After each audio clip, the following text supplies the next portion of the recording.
প্রতি বছরের মতো এবছরও আমাদের হলুদ তুলে আনলো আমার শ্বশুর। আর এবছর দেখেন কি সুন্দর সোনার মতো ঝিকঝিক করতেছে। আর এই মোথাগুলো দিয়ে হলুদ বানালে বেশি হলুদ হয় আর বরকতও বেশি হয়। হলুদগুলো ধুয়ে নিতে হয়, হলুদগুলো ধুইলে একদম ঝকঝক করে। ভালো মতো হলুদ ধোয়া না হলে হলুদে বালি বালি লাগে। আর সেই তো হলুদ দিয়ে তরকারি রান্না করলে তরকারি খেতে গেলেও বালু বালু লাগে। এর জন্য সবসময় হলুদগুলো ভালো করে ধুয়ে নিতে হয়।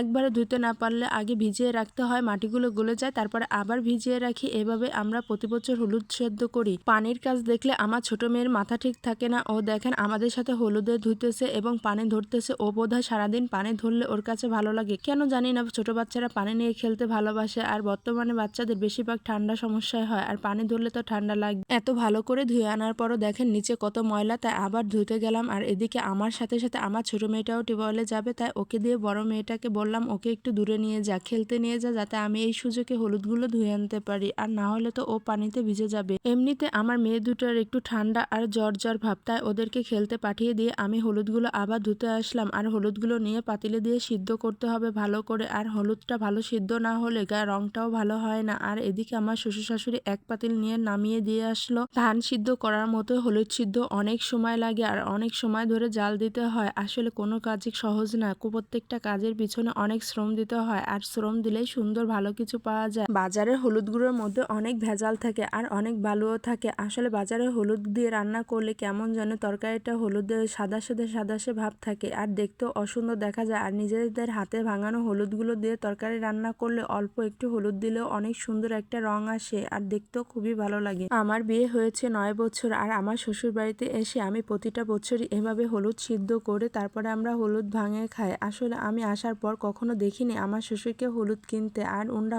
কিনা হলুদও পছন্দ করে না। সবসময় আমার শ্বশুর প্রতি বছর হলুদ লাগায়। আর এদিকে দেখেন হলুদ সিদ্ধ করার তালে তালে ঘরে বিছানাটাও তুলতে পারিনি, তাই এক ফাঁকে এসে বিছানাটা তুলে দিলাম। জালটাও ধরায় দিয়েছি যাতে জালটাও না নিবে। আর এদিকে আমি বাকি কাজগুলো এক এক করে সেরে নিতে পারি। আমার ছোট মেয়েটা ওর দাদুর পিছনে পিছনে ঘুরতেছে, প্রত্যেকটা কাজের মাঝে ও থাকবে। আসলে ও আমাদের সাথে সাথে ঘুরতে পছন্দ করে। আমার শ্বশুর আর শাশুড়ি ওনরা বাকি হলুদগুলা রোদ্রে শুকাতে দিয়ে দিল। আর আমরা এই পাতিলে করে আবারও সিদ্ধ করলাম আর গরম হলুদগুলো বের করতে। আর আমার পাকনা বড়িটা কত মনোযোগ দিয়ে দেখতেছে আমরা কি কাজ করি। আর ও বলতেছে গম গম। আসলে ওর আদো আদো কথাগুলো এত ভালো লাগে। শেষে অবশেষে তা বাকিগুলো আমি উপর করে ঢেলে দিলাম। আর আমার শ্বশুর এই গরমগুলো আবার ঢেকে দিতেছে যাতে ভাপে বাকিটা সিদ্ধ হয়ে যায়। ভালোভাবে সিদ্ধ না হলে তো আবার রংটাও আসবে না। বাকিগুলো আমি আবার ধুতে আসলাম। টিপল পরে এগুলো রেখে গেছিলাম, এখন আবার এগুলো নিয়ে পাতিলে দিব। আমি টিপল পরে হলুদগুলো ধুয়ে আনতে গেছি আর এদিকে দেখি চুলার জালটা সে বন্ধ হয়ে গেছে। আর এদিকে আমার শাশুড়ি আরো কিছু পাটখড়ি এনে জালটা আবার ধরায় দিতেছে। আসলে জালের কাছে না থাকলেও বারবার নিভে যায়। পাতা দিয়ে জাল দিলে বারবার